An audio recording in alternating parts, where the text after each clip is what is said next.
Good morning, good afternoon, good evening. Friends, Kevin Lopez back from Personal Tutor, Standard 7th History Playlist आप लोग देख रहे हैं. Chapter है द दिल्ली सुल्तान्स. टॉपिक जो आज हम डिस्कस करने वाले हैं that is administration and consolidation under Khaljis and Tughlaqs. Probably हम ये जानते हैं कि दिल्ली सल्तनत अलाउद्दीन खिलजी और मोहम्मद बिन तुगलक के टाइम पे काफ़ी एक्सपांड हुई थी, लेकिन एक्सपांशन के साथ साथ आते हैं नए challenges. So let us see what were the main challenges that usually the Delhi sultans faced. First, loyalty, वफादारी. कैसे किसी पर्सन की लॉयल्टी, वफादारी हम 100% अपनी तरफ करवा सकते हैं. सुल्तान इल्तुमिश जो थे, रज़िया सुल्तान के फादर, उनकी एक बहुत कारगर टेक्निक थी. इन्होंने कुछ हम्बल फैमिलीज और हम्बल बैकग्राउंड, लो कास्ट वाले स्मार्ट, टैलेंटेड, एजुकेटेड, ज़रूरतमंद बंदों को चुनना शुरू करा. इनको नाम दिया गया था बंदागन. ये लोग कुछ ऐसे लॉयल सर्वेंट्स बनते थे जो सिर्फ और सिर्फ राजा या सुल्तान के प्रति अपनी वफादारी के लिए अपनी जान तक दे सकते थे. Now this habit of Iltutmish was followed throughout the dynasty and the rule of the Khiljis and Tughlaqs. It was often seen that there was a huge criticism organized or stated by the chroniclers and the court dwellers कि ये निचली जाति के लोगों को suddenly इतनी high post देने की ज़रूरत क्या है. लेकिन इसमें एक चीज़ बहुत इम्पॉर्टेंट थी कि सुल्तान को वफादारी जो मिल सकती थी वो इन बंदागनों के अलावा किसी और से नहीं मिल पाती थी. ये लोग सुल्तान के लिए इतने वफादार होते थे कि ये जान ले भी सकते थे और दे भी सकते थे.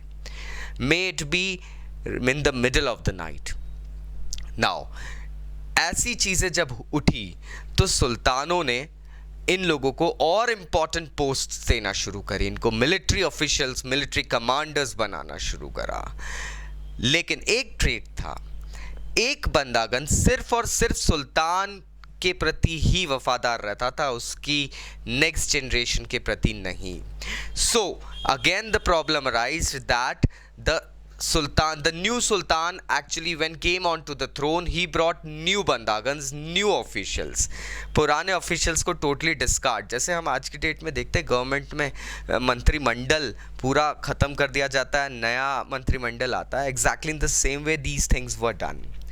अब इन लोगों को, चलिए वो तो खैर होता रहता है, एवरी सुल्तान के साथ में चीज़ें बदलती रहती है. इन लोगों को जब मिलिट्री कमांडर्स बनाया गया तो बाद में जब मिलिट्री एक्सपेडिशंस हुए, एक्सपेडिशंस में दे वन, द सुल्तान्स वन, तो अब उन डिस्टेंट लैंड को रूल कैसे किया जाए, तो इन्हीं लोगों को गवर्नर बना के उन डिस्टेंट लैंड में एक तरीके से अपॉइंट किया गया.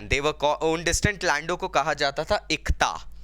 अब उन इक्तों पे इन लोगों को इक्तेदार के रूप में अपॉइंट किया गया. दे probably were there to collect revenue as the taxes and keep some part, retain some part and provide the rest to the king.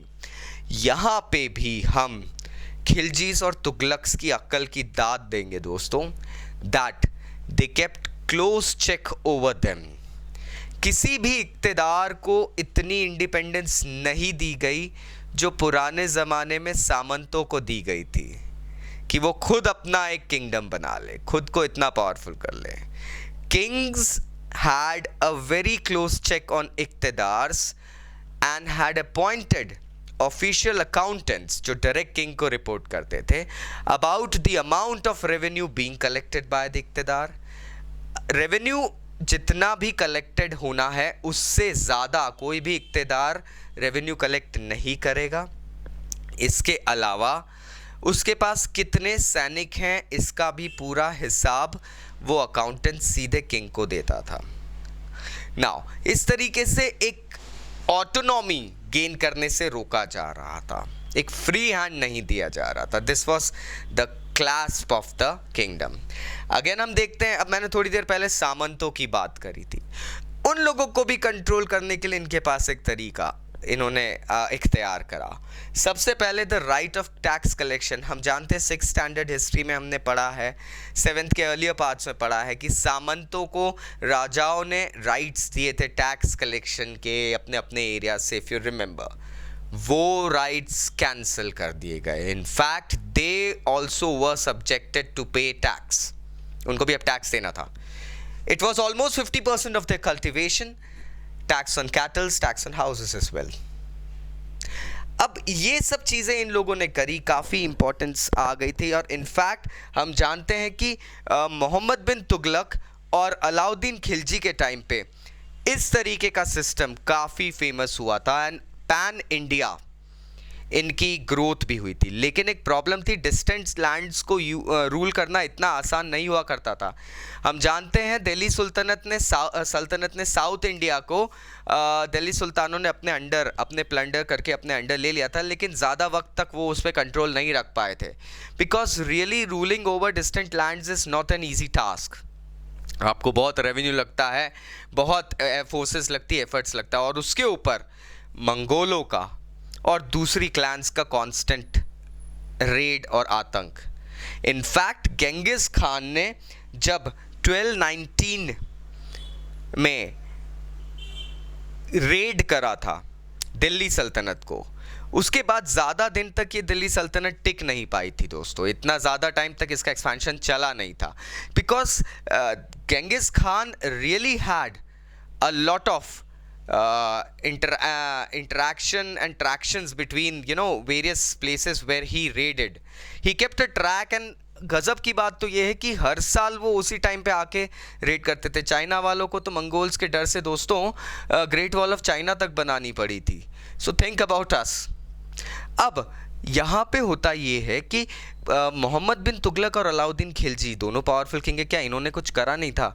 लेकिन हम जानते हैं अलाउद्दीन खिलजी ने प्रोबेबली पहली बार एक मंगोल पोस्ट पे अटैक करने का प्लान भी बनाया था. हालांकि वो विफल हुआ था, but still he was probably the first king, first sultan of India जिसने गेंगिस खान मंगोल्स के अगेंस्ट में उनकी पोस्ट पे अटैक करने की एक फुल प्रूफ प्लानिंग करी थी. No one had ever tried to go ahead and attack on Mongols. They always acted as raiders. लेकिन Alauddin Khilji was the one who probably did so. So now you know about the administration and how the consolidation worked. Still अगर कोई doubts है तो नीचे comment box से comment ज़रूर करना. I'll be helping you out, my friends. Thank you. You people are learning history, studying it. It's a beautiful thing. Take care. Bye-bye.